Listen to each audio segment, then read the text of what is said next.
हरे कृष्णा। तो आज का प्रश्न यह है कि गृहस्थ क्या सन्यासी बन सकता है? जो लोग घरों में रह रहे हैं, गृहस्थ जीवन बिता रहे हैं, क्या वे सन्यासी हो सकते हैं?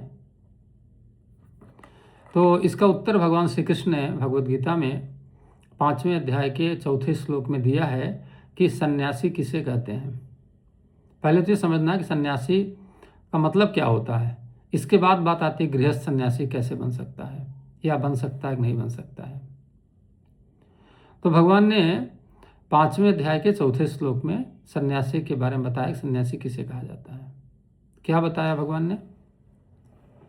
भगवान कहते हैं कि गेयः च नित्य सन्यासी यो न द्वेष्टि न कांक्षति निर्द्वंदो ही महाबाहो सुखम बंधात प्रमुच्यते। भगवान कह रहे हैं गेय च नित्य सन्यासी। गेय माने जानना चाहिए, च नित्य सन्यासी, नित्य सन्यासी उसको जानना चाहिए। किसको? यो न द्वेष्टि न कांक्षति। यो माने जो, न द्वेष्टि न कांक्षति। द्वेष्टि माने जो न तो घृणा करता है, और कांक्षति माने जो न इच्छा करता है। किस चीज से? जो कर्म के फल से न तो घृणा करता है और जो न तो कर्म फल की इच्छा करता है। तो भगवान कहते हैं निर्द्वंदो ही महाबाहो। हे महाबाहो, जो व्यक्ति द्वंद्वों से रहित हो जाता है, हानि लाभ, जीवन मरण, यश अपयश, दिन रात, जितने प्रकार के द्वंद्व हैं, जो इनसे रहित हो जाता है, तो सुखम बंधात प्रमुच्यते। सुख पूर्वक ये भव बंधन को तोड़ करके और इससे मुक्त हो जाता है। प्रमुच्यते माने मुक्त हो जाता है। बंधात माने भव बंधन से, सुखम माने सुख पूर्वक रहता हुआ। तो भगवान ने देखिए सन्यासी की क्या डेफिनेशन बताया है कि जो न तो कर्म फल से घृणा करता है और न ही कर्म फल की इच्छा करता है, वो व्यक्ति सन्यासी है। उसको सन्यासी नित्य मानना चाहिए। तो अगर कोई गृहस्थ है मान लीजिए, और वो ये सोचता है कि मैं जंगल चला जाऊं, तो जंगल जाने से मैं सन्यासी हो जाऊंगा, और मैं गेरुआ वस्त्र पहन लूं तो मैं सन्यासी कहलाऊंगा। तो देखिए बंधन जो है घर में नहीं है, बंधन मन में है। आपका घर आपको नहीं बांधा है, आपके मन ने आपको बांध रखा है। और जो ये सोचते हैं कि जंगल में मुक्ति है, तो मुक्ति जंगल में नहीं है, मुक्ति मन में है। तो दोनों तरीके से आप देखिए, बंधन घर में नहीं है, मन में है, और मुक्ति जंगल में नहीं है, मन में है। यदि जंगल में मुक्ति होती तो जंगल में रहने वाले सभी जानवर अब तक मुक्त हो गए होते, पर जंगल का कोई जानवर अब तक मुक्त नहीं हो पाया। आप देखिए, अगर किसी का मन संसार में बंधा हुआ है तो उसे हिमालय पर ले जाकर के बिठा दीजिए तो उसका मन शांत नहीं हो सकता।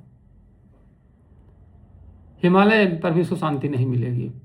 और किसी का मन यदि बंधन से मुक्त हो गया है, तो चाहे आप उसे गांव में रखिए, चाहे नगर में रखिए, चाहे महानगर में रखिए, चाहे माल में घुमाइए, चाहे भीड़ में ले जाइए, वो सब जगह शांत रहेगा।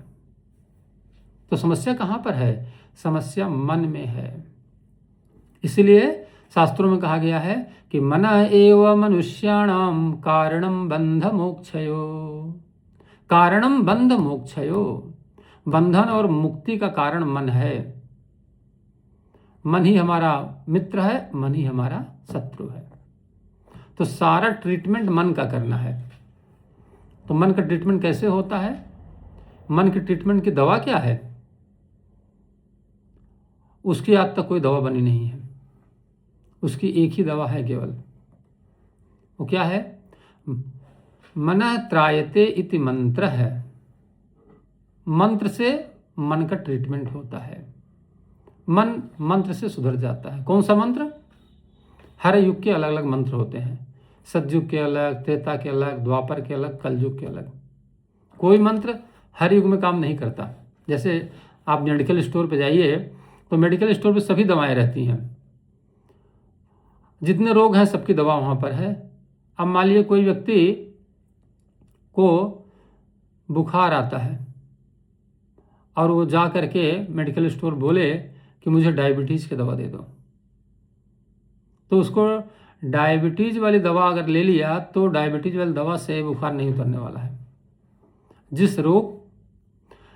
जो रोग हुआ है उसकी दवा चाहिए। तो ठीक इसी प्रकार से हर युग में अलग अलग मंत्र हैं।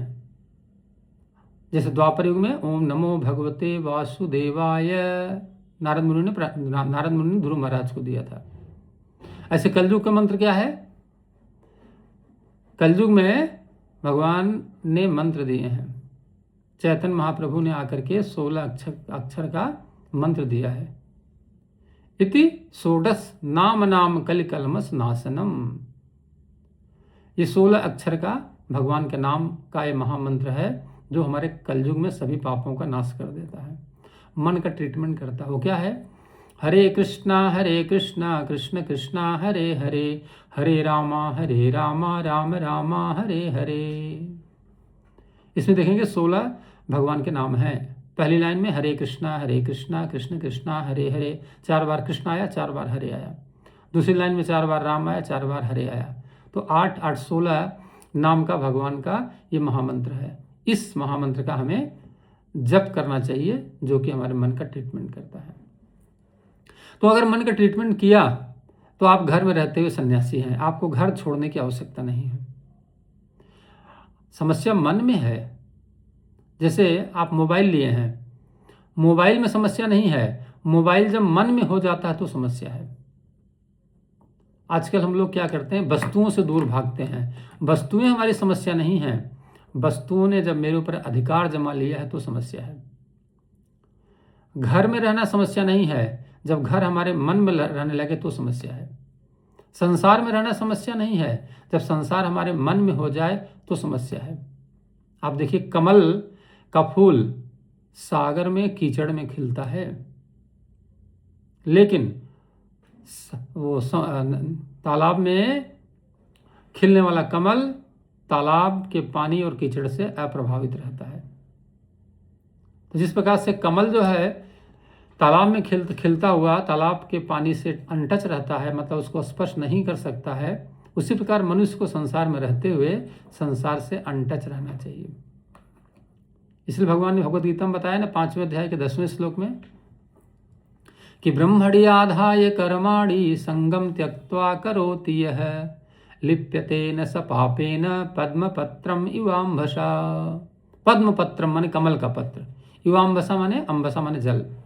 जिस प्रकार से जल जल में रहता हुआ कमल का पत्र जल से प्रभावित नहीं होता, कीचड़ से प्रभावित नहीं होता, उसी प्रकार से जो व्यक्ति अपने समस्त कर्मों के फल को ब्रह्मणि आधाय कर्माणि, समस्त कर्मों को भगवान को अर्पित कर देता है, तो ब्रह्मणि आधाय कर्माणि संगम त्यक्त्वा करोति है, आसक्ति रहित होकर जो कर्म करता है वो पाप से मुक्त हो जाता है। तो जो मन का ट्रीटमेंट करने वाली बात चल रही है कि हमें मन का ट्रीटमेंट करना है। मन हमारा बंधन और मुक्ति का कारण है। तो होता क्या है कि हम लोग क्या सोचते हैं कि ये जो मन है ना, ये मन क्या कर रहा है? हम लोगों को संसार में फंसा रहा है, इसलिए हमें संसार छोड़ देना चाहिए।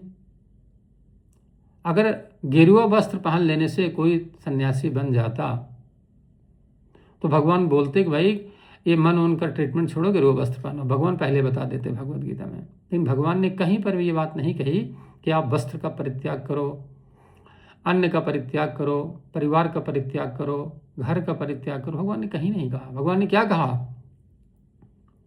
भगवान ने कहा कर्म के फल से निरासक्त हो जाओ।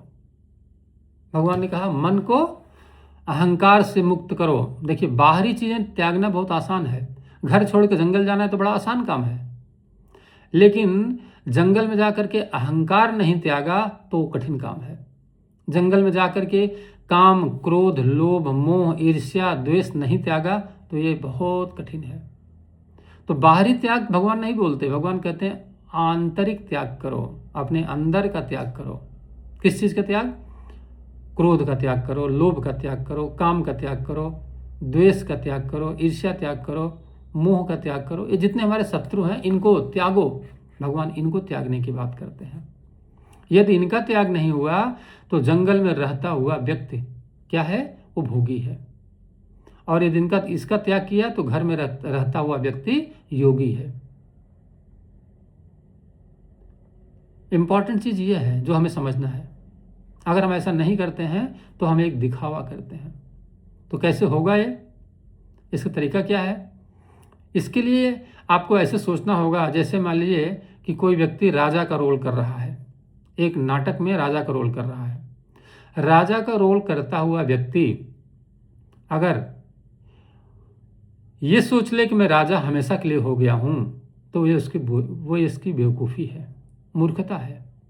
लेकिन यदि वो ये सोचता है कि मैं तो एक सामान्य नागरिक हूं, ये मुझे एक रोल दिया गया है 2 घंटे 3 घंटे के लिए, इसके बाद फिर मैं वही हो जाऊंगा, तो मैं एक अभिनय कर रहा हूं, मैं परमानेंट राजा नहीं हूं, तो उसे कोई समस्या नहीं है।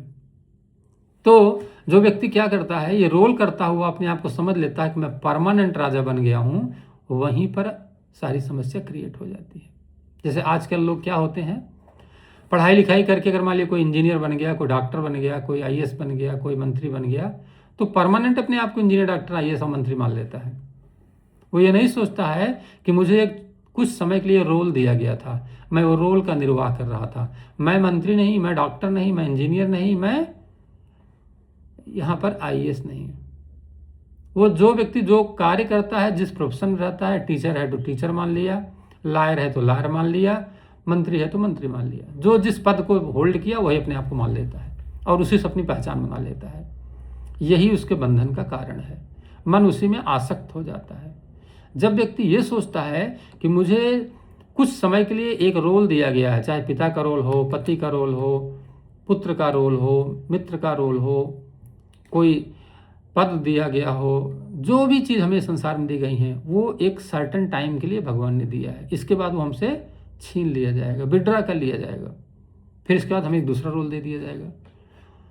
तो जब इस भाव में व्यक्ति अपने आप को फिट कर लेता है, इसके अंदर जागरूकता आ जाती है, उसके अंदर ये मतलब पहचान आ जाती है, तब व्यक्ति को समझ जाता है कि मैं ये नहीं हूँ, मैं एक चेतना हूँ, मैं एक आत्मा हूँ।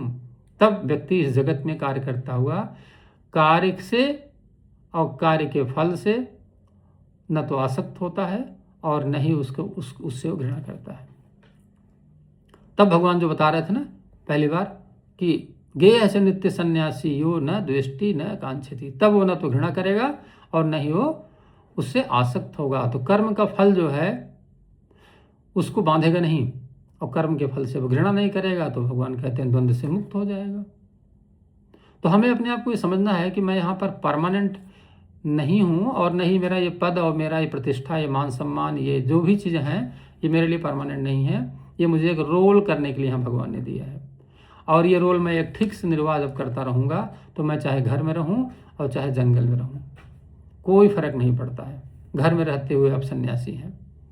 अंतर वही है कि मन को पहले हमें क्या करना है, बंधन से अलग करना है।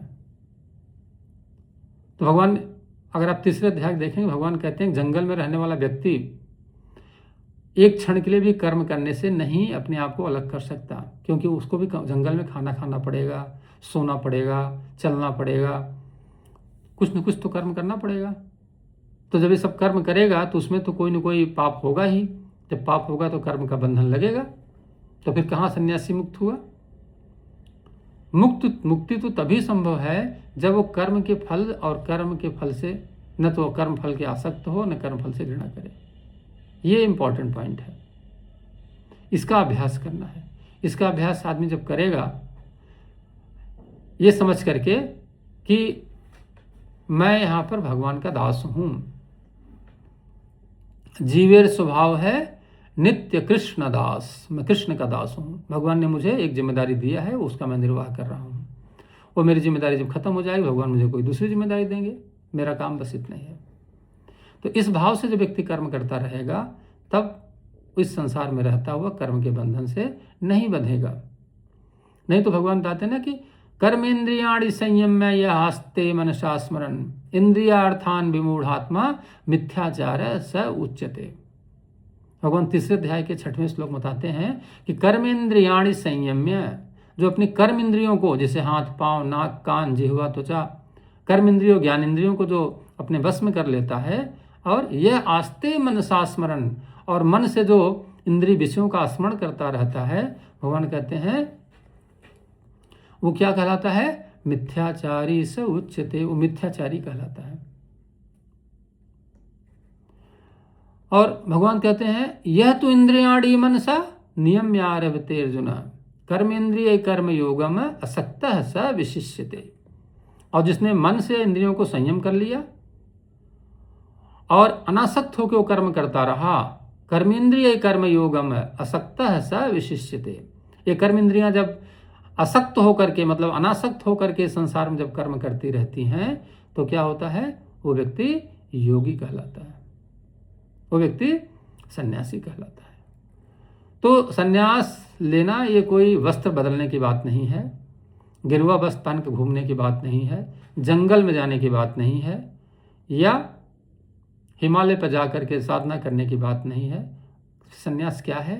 सन्यास के बारे में बताया गया कि अपने अहंकार का त्याग करो, अपने अंदर क्रोध लोभ मोह काम का त्याग करो। जब इन सब चीज़ों का परित्याग होगा तो शांति अंदर से उत्पन्न हो जाएगी, तब ज्ञान अंदर से आ जाएगा, आत्मज्ञान आ जाएगा कि मैं भगवान का भक्त हूँ। तो गृहस्थ आश्रम में रहते हुए आप सन्यासी कहलाएंगे, अन्यथा आप कहीं भी रहें आप सन्यासी नहीं हो सकते। ये भगवान ने भगवद गीता में इस चीज़ को बताया है।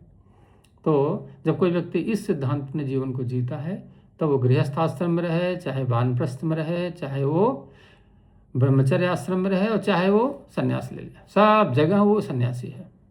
और नहीं तो सन्यासी भी भोगी है, सन्यासी भी इस गृहस्थ आश्रम, सन्यास जंगल में भले रह रहा है पर वो क्या है? उसको भी गृहस्थी मानिए आप। सन्यास अच्छा है, लेकिन सन्यास मन से होना चाहिए। वही तो डिफिकल्ट काम है, वही लोग नहीं करते, केवल वस्त्र बदलते रहते हैं। वस्त्र तब बदलिए जब मन को ठीक कर लीजिए, तो फिर क्या होगा? आप वस्त्र बदलें या न बदलें तो भी कोई फर्क नहीं पड़ता है। तो ये इंपॉर्टेंट पॉइंट हम लोग समझना है, ये भगवान ने भगवद गीता में बताया है, ये समझ के अपने जीवन में उतारना है। हरे कृष्णा। विश्व गुरु श्रील प्रभुपाद की जय।